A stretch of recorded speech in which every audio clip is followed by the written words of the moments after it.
let's point a little bit.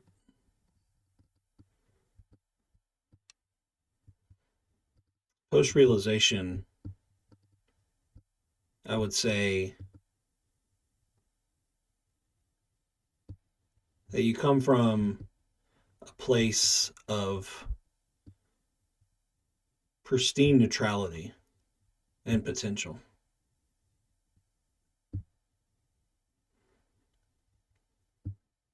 So starting from there, the unconditioned, it allows any experience to take place and any object to take place.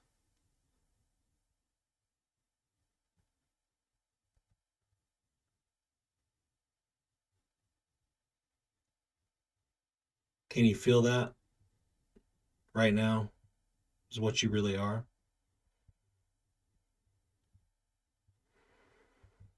So, right here, looking outward into objective world,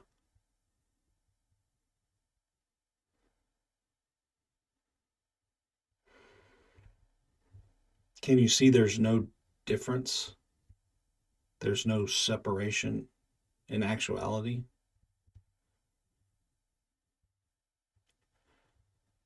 So, right here, from this pristine neutrality full of potential,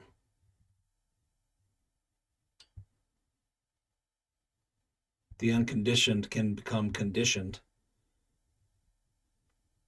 and the unborn is born, but only as an appearance. So, from here, you may say,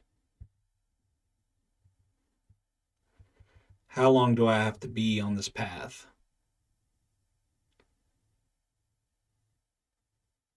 So the unconditioned, or the pristine neutrality,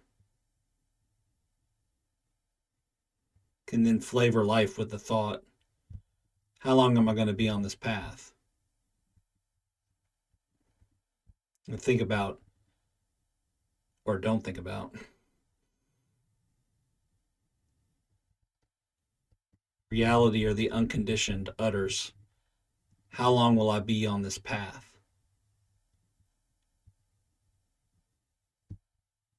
Notice how empty that sound is. Notice how when I say, how long am I going to be on this path? Notice the emptiness of that. Notice how it rises from this presence, from this pristine neutrality that allows everything to be as it is. And even allows a forgetting that that's what it is to say, how long will I be on this path? Empty sounds, thoughts made manifest through speech. Every single sound uttered comes out of this pristine neutrality, gets flavored with whatever thought it is, and then immediately returns to that neutrality.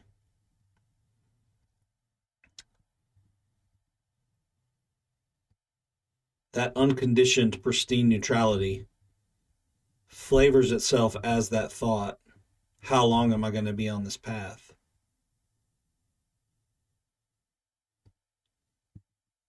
And even to say it returns to emptiness or to the pristine neutrality is false. As that pristine neutrality gives rise to that thought, it goes with it. It is reality appearing as that thought,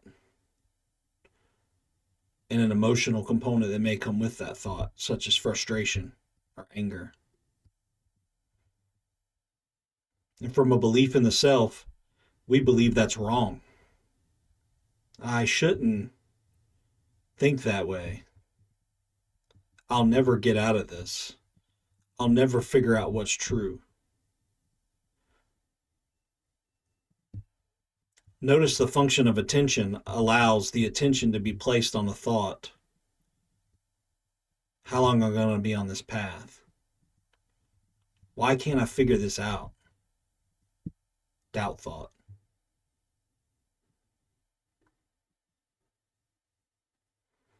Notice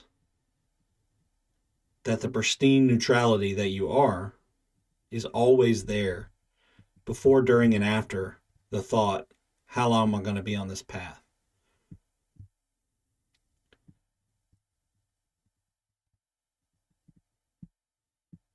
Part of the game of this appearance is time and space.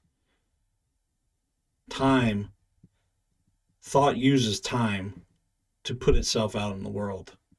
How long am I going to be on this path? That's time word.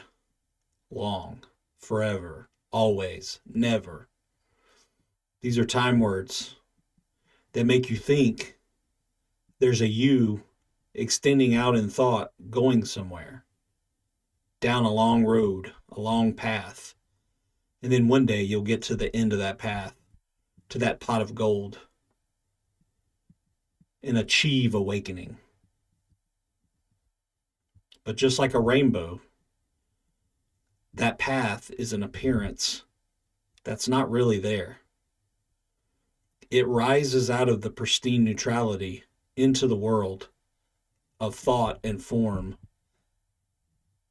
and objects.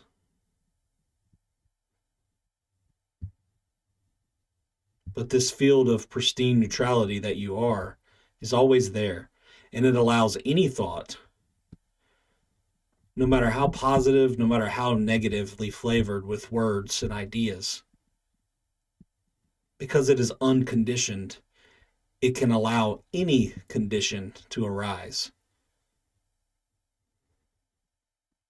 But I think what happens is the attention gets put on the objective world, and then it is asked in inquiry, how do I get back to the unconditioned? So there's a bit of a fooling going on there, a forgotten misplacement that says, I must get back to awakening, or I must achieve awakening, or I must get from one side of the river to the other.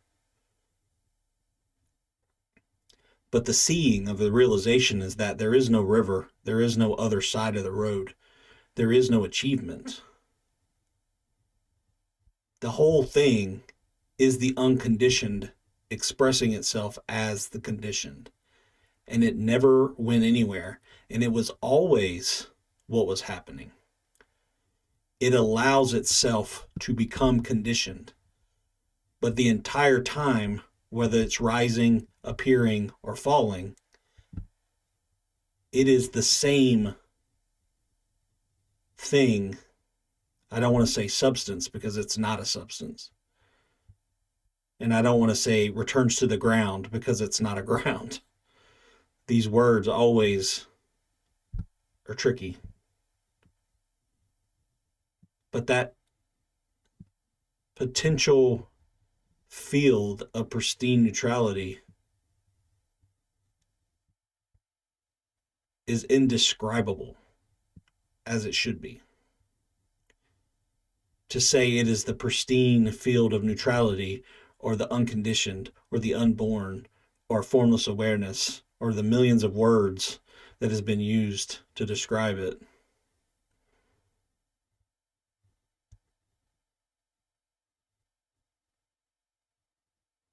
it is always, and always has been, and always will be what is operating and allows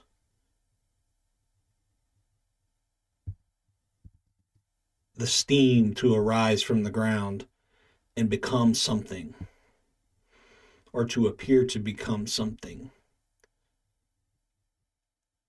So when you have a suffering thought like, I'll never get this, or I am worthless,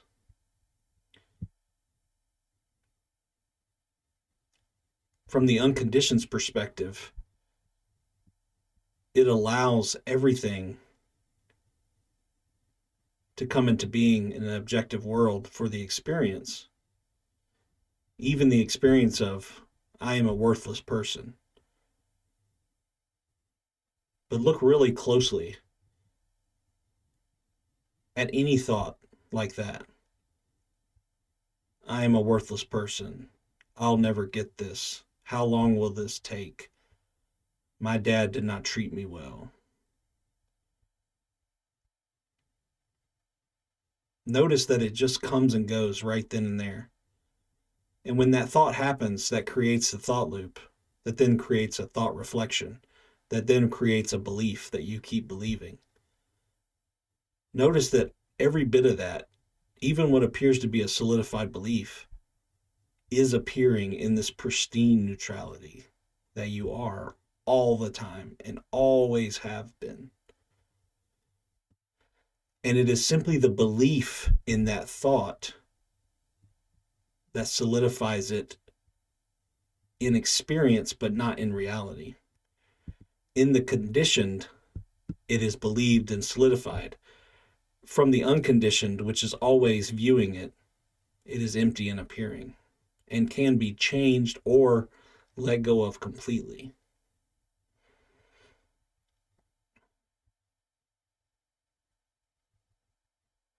The power of this whole deal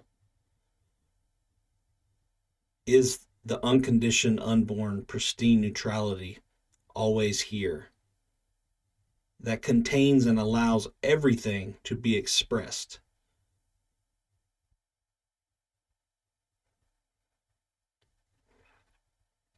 Now think about the unconditioned version of love that would allow any misinterpretation, any path, any goal. You could add any flavor of thought, emotion, with thoughts, with meaning. The pristine neutrality allows any meaning to be applied like a flavor added to water. The water is always there supporting whatever flavor wants to be come forth into the algorithm of the objective world, of the personality, of the ego.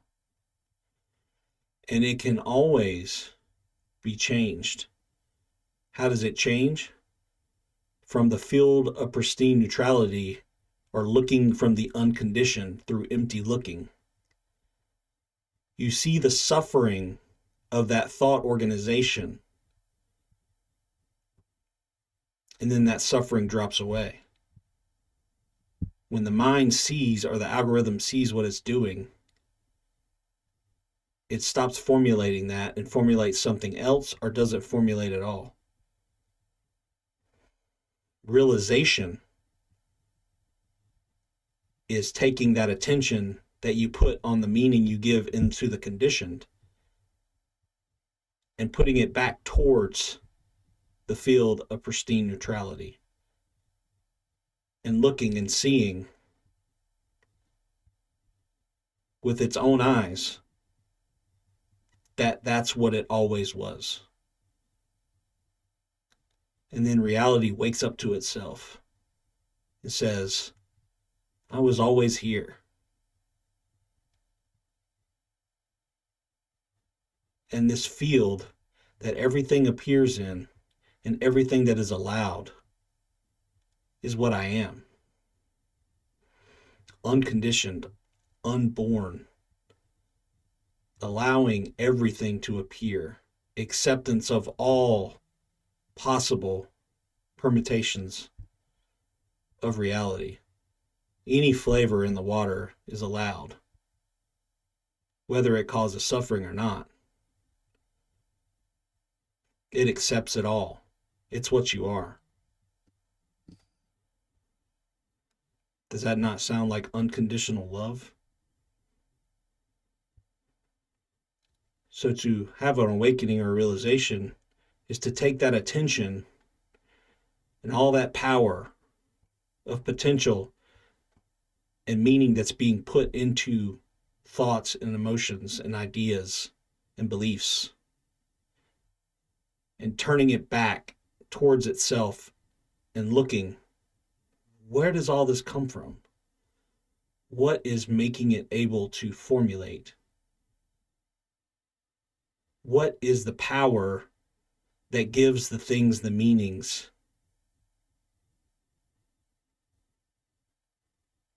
And then when that's realized, there was never a place to go. There was never a path to walk.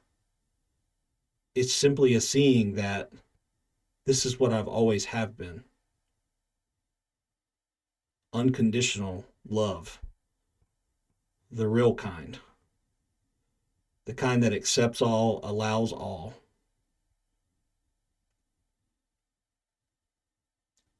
This field of pristine neutrality and unconditioned is not weak.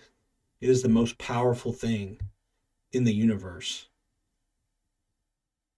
It accepts it, it holds it, it powers it, it formulates it as an appearance.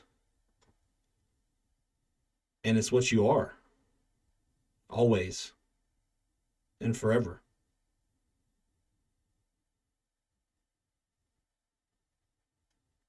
That's pretty fucking cool, isn't it?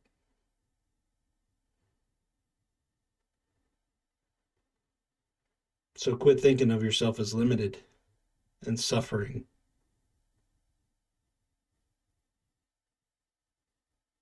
and simply see you are that pristine field of neutrality.